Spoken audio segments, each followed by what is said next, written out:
레디트의 경찰관 여러분, 우리가 잘못된 사람을 만난 것 같아 라는 가장 좋은 이야기는 무엇인가요? 이야기 1. 아들이 3주 된 때를 기억해요.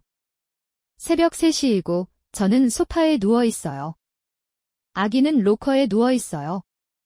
갑자기 큰 소리가 나면서 문을 두드리고 경찰이라고 외치죠. 분명 친구들이 술집에서 돌아와서 잠자리를 구하려고 온 거라고 생각했어요. 그들은 전에도 저를 두드린 적이 있어서 저는 화가 나서 내가 애가 있다는 걸 모르는 걸까? 라고 생각하며 앉아 있었어요. 말할 것도 없이 저는 문을 열지 않았어요. 그들이 잠자리를 구하러 다른 곳을 찾을 거라고 생각했어요. 그 다음 순간 제 문이 걷어차여 내려갔어요. 저는 아기를 붙잡고 문 쪽으로 달려갔고 경찰관 8명이 달려왔어요. 그들은 손전등으로 제 집을 수색했고 잠자던 남편을 겁에 질려 놀라게 했어요. 하지만 5살짜리 아이는 깨지 않았어요. 그들이 잘못된 주소를 적었던 거예요. 그들은 사과했고 일주일 후에 그들은 제게 새로운 문을 설치해 주었습니다. 하지만 세상에 정말 무서웠습니다. 5살짜리 아이가 깨어나지 않았다는 사실이 믿기지 않습니다. 그 아이는 깊이 자는 아이였습니다. 그 아이는 확실히 지쳐 있었습니다. 스토리, 저는 호기심 많은 어린아이였습니다. 제 아버지는 와인 한 병을 사려고 지역 주류 매장에 들렀고 저는 그곳을 들렀습니다. 사무실 문은 잠겨 있지 않았고 저는 안으로 들어가 의자에 앉아 몇 번 돌았습니다. 지루해서 밖으로 나갔습니다. 며칠 후 아버지는 경찰에서 전화를 받았고 우리는 안으로 들어갔습니다. 경찰이 우리에게 말하는 동안 저는 의자에서 돌면서 그의 책상 위에 있는 모든 것을 집어 올려보았습니다. 약 1분 후에 경찰이 말했습니다. 들어와 주셔서 감사합니다. 무슨 일이 일어났는지 알겠습니다.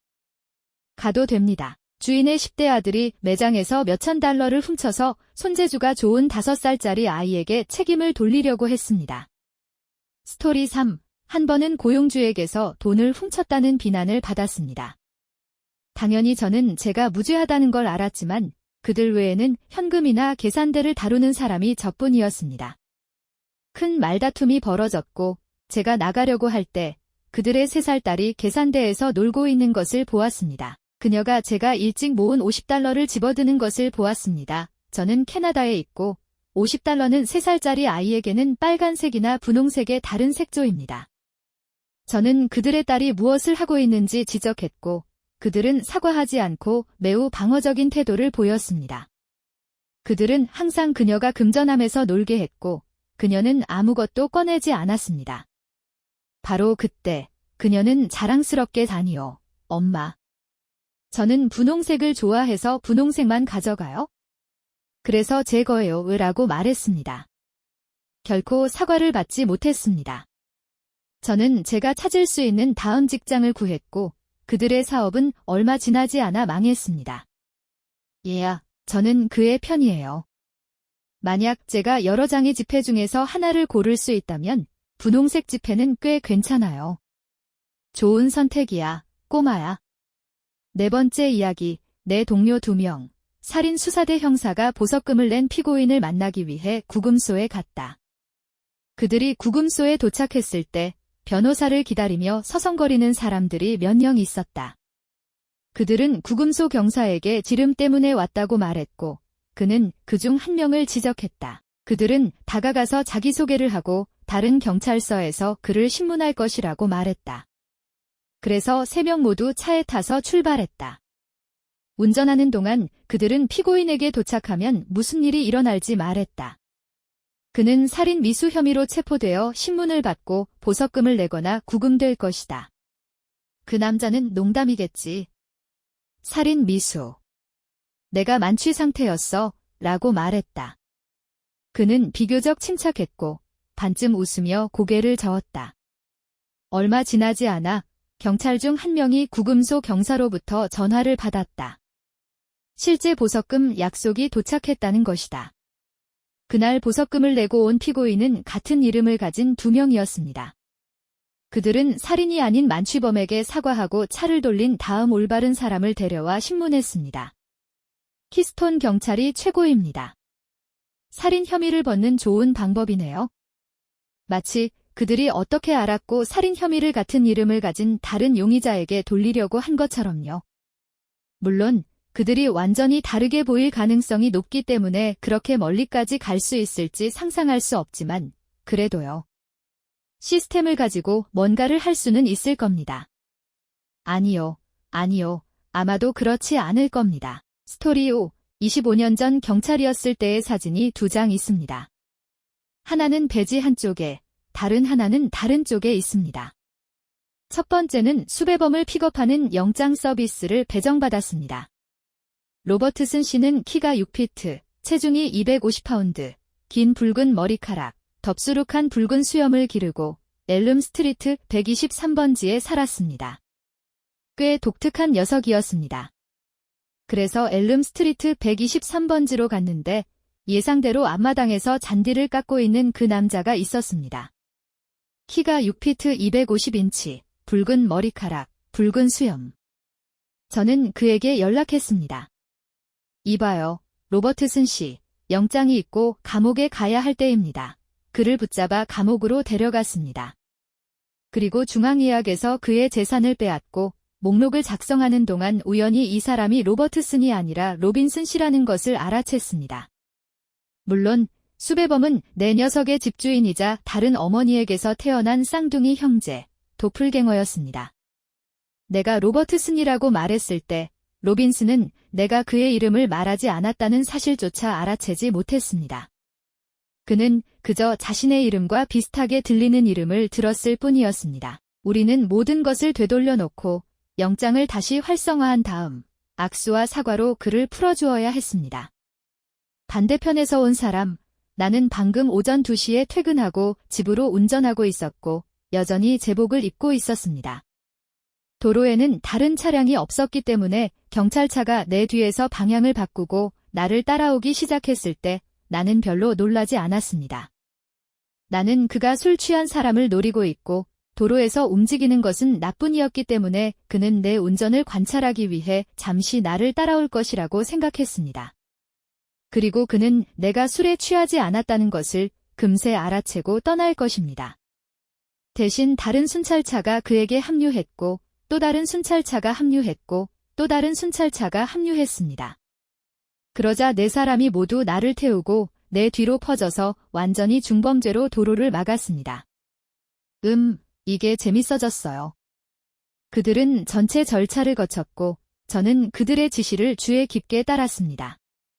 그들이 마침내 나를 내리고 제 제복을 보았을 때 그들은 제가 도대체 무슨 일이 일어나고 있는지 알아내려고 하는 동안 몇 초 동안 멈췄습니다. 그러자 3명의 경찰이 차에 타고 불을 끄고 떠났고 원래 경찰은 제가 손을 내리고 무슨 일이 일어나고 있는지 설명할 수 있다고 말했습니다. 제 차는 방금 길 위에서 일어난 무장 강도와 총격 사건의 용의자 차량과 정확히 일치했습니다. 경찰이 도착하기도 전에 저는 그 현장을 지나갔고 몇 분 전에 다음 구역의 경찰이 저를 보고 용의자라고 생각했습니다. 흥미로운 밤이었습니다. OP, 무장 강도와 총격 사건을 저지른 사람으로 오해받을 만큼 어떤 차를 운전하시나요? 저는 그 사람들이 검은색 밴이나 그런 걸 가지고 있을 것 같아요. 어떤 이유에서인지 저는 누군가가 무장 강도를 저지른다는 걸 상상할 수 없습니다. 은행에서 강도를 저지른다고 생각하지만 그럴 필요는 없겠죠. 그래도 무장 강도를 저지른 다음 혼다 시빅 같은 차에 탄다는 게 말이 안 됩니다. 6번째 이야기, 경찰은 아니지만 어느 날 저녁 8시경에 약혼자가 전화를 받았습니다. 대릭 경관, 당신의 건강보험증이 있습니다. 지금 당장 어디 계신지 말씀해 주세요. 아, 대릭이 아니에요. 대릭처럼 들리네요. 당신 친구들이 당신을 밀고 해서 전화번호를 알려줬어요. 지금 어디 계시죠? 저는 대릭이 아니고 어디 계신지 말씀드릴 수 없습니다. 당신은 누구세요? 저는 스미스 경관입니다. 장난치지 말고 위치를 말씀해 주세요, 대릭. 다시 한번 말씀드리지만 대릭은 제 이름이 아닙니다. 당신이 진짜 경찰관인지 어떻게 알 수 있나요? 어머, 내가 어디 있는지 말해주지 않으면 훨씬 더 큰 곤경에 처하게 될 거야. 내 배지 번호는 002야. 좋아, 알았어. 나는 000제 집에 있어? 경찰차로 나타나지 않으면 나는 나가지 않을 거야. 그는 전화를 끊고 911에 전화를 걸었다. 우리는 나쁜 지역에 살고 있었고 가짜 전화인지 확신할 수 없었기 때문이다. 교환수는 그것이 올바른 배지 번호인지 확인했다. 경찰은 다시 전화를 걸었다. 그는 한 번 잘못 걸었다. 그는 사과했지만 여전히 내 약혼자가 방어적이고 유죄인 것처럼 들렸다고 비난했다. 그 경찰은 누군가가 미친 짓을 저질렀다고 비난받을 때 유죄인 것처럼 들린다는 것을 이해하지 못하는 걸까? 왜냐하면 그 시점에서 비난하는 사람은 이미 마음을 정했기 때문이지. 그렇지? 그래서 그들이 하는 모든 말은 무엇보다도 자신을 변호하기 위한 것일 것이다. 왜냐하면 그것은 자신이 하지 않은 일로 비난받을 때의 자연스러운 반응이기 때문이고, 따라서 그들은 방어적이고 아마도 유죄인 것처럼 들릴 것이다. 7번째 이야기, 다른 모든 사람들이 경찰 이야기를 좋아하기 때문에 저는 경찰이 아니었던 일화를 하나 들려드리겠습니다. 저는 16살 때 골프장에서 잔디 깎는 일을 했습니다. 경찰이 집에 전화를 걸어와서 제 번호판이 멈추지 않고 달려간 차에 있었기 때문에 도주사고의 용의자라고 했습니다. 경찰은 차가 젓갈색이라고 말했습니다. 제 차는 회색이었습니다. 우리는 그들에게 말하고 그게 전부라고 생각했습니다. 다음 날 직장에서 사소한 사고가 있었습니다. 멍청한 동료가 금속 갈퀴를 너무 세게 잡아당겨서 갈퀴를 고정하고 있던 렉이 제 이마에 떨어졌습니다. 깊은 상처는 아니었지만 피가 많이 났습니다. 상사가 저를 응급실로 데려가 머리에 슈퍼글루를 바르고 안전을 위해 집까지 데려갔습니다. 그래서 제 차는 골프장에 남겨두었습니다. 그날 저녁, 경찰이 와서 머리에 상처를 입은 저를 발견하고 제 차는 사라졌습니다. 저는 꽤 죄책감에 사로잡힌 듯합니다. 순전히 운 좋게도 경찰이 부모님과 이야기를 나눈 후 누군가에게 전화를 걸어 그 남자를 잡았고 번호판이 비슷했다는 것을 알게 되었습니다. 아마 체포되었을 겁니다.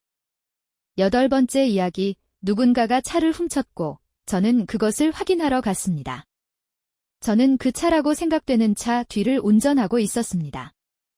그 차는 같은 색의 차량이었고 제가 저지른 실수는 번호판이 일치하지 않은 것이었습니다. 차를 세우고 차에서 내렸더니 그 차가 제 친구와 그의 가족이라는 것을 깨달았습니다. 번호판을 다시 읽어보니 번호판의 마지막 글자만 빼고는 똑같았습니다. 훔친 차의 마지막 글자는 J였고 제 친구의 마지막 글자는 I였습니다.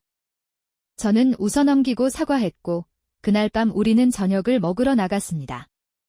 9번째 이야기, 경찰관은 아니지만 저는 한때 잘못된 사람이었습니다. 저는 어떤 여자와 사귀었는데 일이 잘 안 풀리자 그녀는 보복했습니다. 그녀는 제 자동차 보험 사본을 가지고 있었고 남자친구에게 저를 사칭해서 경찰에 전화해서 제 차가 도난당했다고 신고하게 했습니다. 어느 금요일 오후에 퇴근을 했는데 댈러스, 텍사스 경찰 10명 정도가 중범죄 혐의로 체포되어 총을 겨누고 제가 일하는 대형 사무실 단지 바로 앞에서 체포되었습니다. 제 차 도난 신고를 한 사람들이 신고할 때 자신의 전화번호를 사용했고 결국 잡혀서 기소되었습니다. 자신의 전화를 사용한 건 정말 형편없는 범죄 계획이었습니다. 경찰이 뭐라고 생각하세요?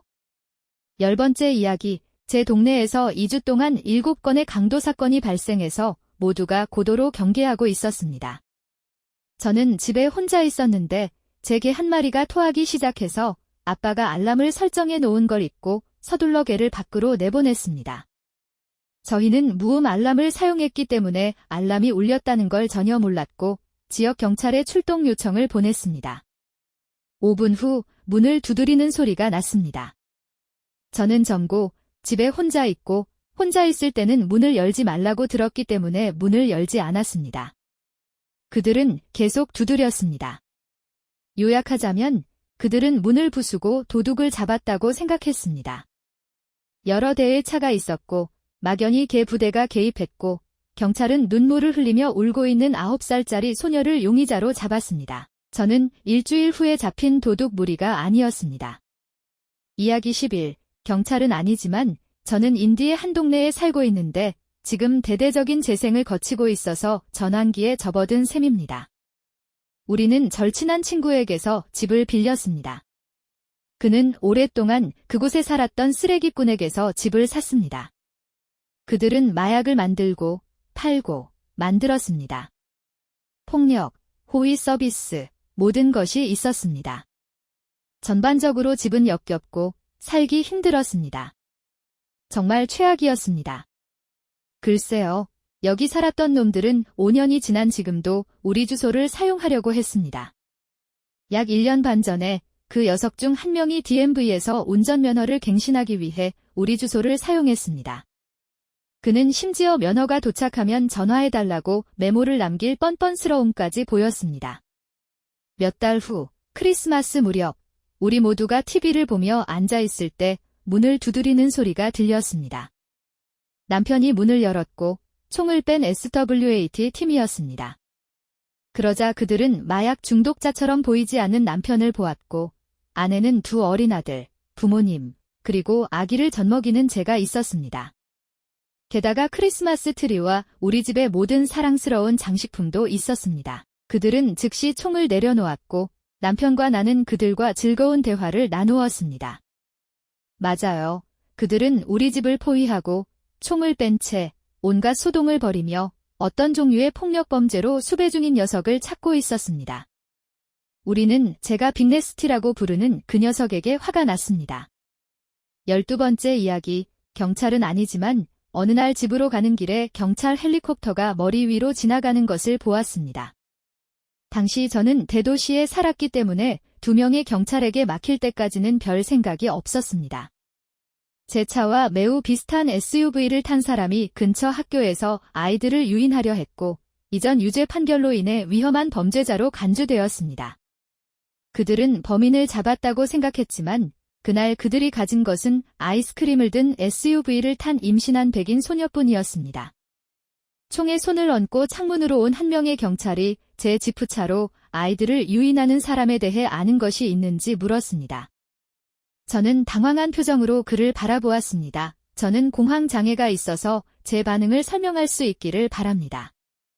그리고 저는 5세 이하의 아이가 둘 있고 바로 여기에 아이가 하나 있습니다. 다른 사람들은 왜 필요할까요? 라고 말했습니다. 다행히도 그들은 제가 주의해야 할 사항을 알려준 후 저를 풀어주었습니다. 지금은 웃을 수 있습니다. 오피, 솔직히 말해서 아이를 낳는 것은 아이를 납치하지 않기 위한 꽤 좋은 변명거리입니다. 그 시점에서 당신은 그래, 나는 그들과 끝났어. 더 이상 원하지 않아 라고 말합니다. 물론 저는 그것이 작동하지 않는다는 것을 압니다. 저는 그냥 웃기는 것을 만들고 있습니다. 저는 유튜브 사람입니다. 제가 웃기는 것을 만들어야 하는 거 맞죠? 아니요. 스토리를 읽는 거요? 알겠습니다. 스토리 13. 저는 영국의 시골에 있는 작은 마을에 살고 있는데 우리는 그곳에서 훈련을 위해 경찰 연수생을 데려왔습니다. 저와 제 친구 몇 명은 당시 10대였습니다. 우리는 슈퍼마켓으로 걸어가고 있었습니다. 인터넷이 없는 작은 마을에서 할 일이 뭐가 있었겠습니까? 갑자기 경찰차가 갑자기 비명을 지르며 사이렌을 울리며 우리 앞에서 멈췄습니다. 우리보다 겨우 5살 정도 더 많은 젊은이가 뛰어내려 우리에게 헤어드라이어를 치기 시작했습니다. 그는 우리를 줄 세우고 지난 1시간 동안 우리가 무슨 짓을 했는지에 대한 진술을 받기 시작했고 그는 우리를 자랑스러워했습니다. 너희들은 지금 곤경에 처해 있어? 범죄적 피해, 불법 침입, 절도. 너희는 정말 망쳤어. 그와 함께 지역 바비가 있었고 그는 젊은이가 우리를 신문한 후 차례로 우리 각자에게 다가와 매우 유쾌하게 말했습니다. 아니, 걱정하지 마, 얘들아. 오해일 거야. 침입 신고가 몇 건 들어왔어. 너희는 예비 설명과 맞지 않아. 더 자세한 설명이 나오면 이걸 정리할 거야. 그래서 더 자세한 설명이 무전으로 나왔고 그 젊은이는 당신이 본 것 중 가장 큰 똥 먹는 웃음을 띠고 있었습니다. 설명은 전혀 맞지 않았고 솔직히 말해서 그 젊은이는 매우 실망한 듯 했습니다. 우리는 결국 그를 불쌍히 여겼습니다. 그래서 그렇죠. 그에게는 아마도 꽤 부끄러운 일이었을 겁니다. 스토리 14. 다시 한번 경찰관이 아니었습니다. 저는 받는 쪽이었습니다. 저는 친구와 함께 작은 술집에서 라이브 음악을 듣고 있었습니다. 우리는 몇 시간 후에 떠났고 술집에서 1마일도 안 되는 곳에서 제가 잡혔습니다. 별일 아니었습니다. 저는 원형 차도로 차를 몰고 들어갔고 무서웠습니다. 경찰차가 무려 4대나 우리를 에워쌌습니다. 2대는 뒤에, 2대는 앞에 있었습니다. 그들은 양쪽으로 와서 면허증을 확인하는 동안 우리 창문에 여러 명의 경찰관을 남겨두었습니다. 보다시피 그 전에 세트 사이에 한 여성이 무대에서 내려와서 거기에 있는 모든 여성에게 걸어서 집에 가거나 낯선 사람의 차를 타지 말라고 경고했습니다. 분명히 그 지역에서 여러 건의 납치와 폭행 사건이 있었습니다. 제 친구와 저는 그것을 무시했습니다. 우리는 혼자가 아니었고 여성도 아니었습니다. 마침내 경찰은 우리에게 신분증을 돌려주고 폭행범의 신상 정보와 일치한다고 말했습니다. 그들이 어떻게 그것이 우리라고 판단했는지는 말하지 않았지만 사과하고 우리를 보냈습니다. 다음 날까지 우리는 그것이 얼마나 심각한 일인지 깨닫지 못했습니다. 15번째 이야기, 경찰관이 아니라 그들이 이야기한 사람입니다. 저는 방금 요리 수업을 마쳤고 남편이 저를 기다리고 있었습니다. 밤 9시 30분이었고 수업 주차장은 뒷골목에 있었습니다. 우리가 떠나기 전에 경찰이 불을 켜고 신분증과 등록을 요구했습니다. 그들은 그들의 시스템에 우리 번호판이 녹색 차량에 등록되어 있다고 말했고 우리 차량은 흰색이었습니다. 그들은 등록이 모두 정확했기 때문에 우리가 가도록 했지만 DMV에 가서 모든 것을 정리하라고 말했습니다. 다음 날 저는 DMV에 갔고 그들은 그 번호판을 단 유일한 차량이 우리의 현재 차량이라고 말했습니다. 우리가 알 수 있는 가장 좋은 것은 우리가 9월에 이 차를 샀고 8월에 우리 DMV가 새로운 컴퓨터 시스템으로 전환했다는 것입니다. 그래서 이전 시스템에서는 우리의 이전 차량에 등록되었고 새로운 시스템에서는 그들이 새로운 차량에 등록되었습니다. 그리고 경찰은 여전히 이전 시스템을 살펴보고 있었습니다. 이건 2월이었으니 전환한 지 6개월 후였습니다. 다른 사람들에게 얼마나 많은 차량 정보를 잘못 전달했을지 궁금합니다. 스토리 16. 저는 경찰관이 아니지만 근처에서 은행 강도 사건으로 경찰의 수갑을 채운 사람이었습니다. 이 사건은 뉴욕 브라운스빌에서 일어났습니다. 저는 이도어 회색 89 뷰익을 운전하고 있었습니다. 그런데 저는 키가 5분 7초인 백인 남성입니다. 이 사건은 아름다운 봄날 한가운데에 일어났습니다. 제가 이 이야기를 하는 이유는 제 모습이 오해받을 리가 없다는 것을 의미하기 때문입니다. 그들은 저를 경찰차 뒷좌석에 1시간 정도 가두었습니다. 저를 풀어준 후 은행 영상에 따르면 범인은 키가 약 6분 4초인 아프리카계 미국인 남성으로 보라색 사도어 쇠보레를 운전하고 있다고 말했습니다. 사과는커녕 그냥 가라고만 했습니다. 91년에는 휴대전화가 없었기 때문에 가장 가까운 유료 전화로 가서 상사에게 무슨 일이 일어났는지 설명했고 상사는 다음 고객에게 전화해서 제가 늦는 이유를 설명했습니다. 저는 항상 이런 일이 어떻게 일어나는지 궁금합니다. 저에게는 전혀 이해가 되지 않습니다. 아마 그들은 당신이 도주 운전사라고 생각할지도 모르지만 그들은 당신을 잡아갈 증거나 이유가 전혀 없고 심지어 당신에게 수갑을 채웠습니다. 그들은 당신을 완전히 구금했습니다. 저는 이 경찰들이 무엇을 요리했는지 모르지만 누군가가 그들을 주방에 들여보내서는 안 되었습니다. 스토리 17. 경찰이 아니라 문제의 잘못된 사람입니다. 저보다 2살 어린 또 다른 남자가 저와 같은 이름과 성을 가지고 있고 철자도 똑같습니다. 유일한 차이점은 중간 이름뿐입니다. 경찰은 자격이 없는 사람들에게 주택 지원 수표를 주는 카운티 신탁을 조사하고 있었습니다. 그들은 지원금을 현금화하고 신탁자에게 일정 비율을 돌려줄 것입니다. 조사를 받는 민간인 중 한 명은 다른 사람이었습니다. 표시 없는 차를 탄 사복 경찰이 클립보드를 든 여성과 함께 나타나서 자신을 주 경찰이라고 밝히고 5분 안에 제 은행 기록 사본을 요구합니다. 그는 제가 따르지 않으면 소환장을 발부하겠다고 위협합니다. 제가 그 사람으로 오해받은 건 이번이 처음은 아니에요. 저는 항상 그 사람의 우편물을 받았거든요. 저는 심지어 그들이 정말 저를 찾는 건지 다른 사람을 찾는 건지 물었고 우리의 중간 이름이 다르다는 걸 지적하기도 했어요. 저는 정말 빨리 의심이 들었어요. 압박적인 상황이었고 제 재정 기록에 대한 접근을 요구했고 소환장과 추가 법적 조치를 위협했어요. 그래서 저는 이 사람이 실제 경찰이고 사실 사기꾼일 거라고 의심하기 시작했어요. 그가 보여준 배지는 제 운전면허증처럼 플라스틱 사각형 같았고 문제를 더욱 모호하게 만들었어요. 저는 경찰과 통화하고 싶다고 말하고 디스패치에 전화했어요. 15분 후에 제복을 입은 경찰 2명이 나타나서 그가 경찰이라고 확인했어요. 그와 함께 있던 여자는 일종의 감사관이자 기록 보관자였어요. 15분 더 신문한 후 그 여자는 그 남자를 끌고 가면서 휴대전화에 있는 무언가를 가리켰어요. 맞아요. 그들은 다른 사람을 원했어요. 18번째 이야기. 경찰은 아니지만 저는 야생동물법 집행이라는 수업을 듣고 있는데 게임 관리인이 가르칩니다. 그들은 경찰권을 가지고 있으며 필요하면 지원을 요청할 수 있습니다. 제 선생님은 훌륭한 사람이고 이야기를 좋아합니다. 어쨌든 제 지역 경찰은 영장이 발부된 사람들을 잡는 방법이 있는데 그것은 흔할 수도 있고 그렇지 않을 수도 있습니다.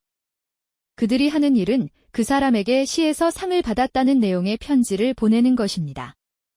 분명히 그들이 어떻게 전달하든 매우 합법적인 것처럼 보이게 만듭니다.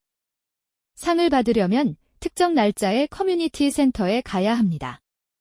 그러면 경찰이 당신이 상을 받기 위해 서명한 후에 당신을 잡습니다. 그래서 제 도시에서는 이것을 설정하고 매우 잘 알려진 이름을 가진 특정 남자에게 편지를 보냈습니다. 상을 청구하는 날, 이 매우 큰 노인이 들어와서 곧 이 커뮤니티 센터에서 3명의 경찰과 싸웁니다. 그는 자신이 습격을 당했다고 생각하고 매우 힘들게 싸웠지만 물론 수갑을 채우고 순찰차 뒷부분에 집어넣었습니다.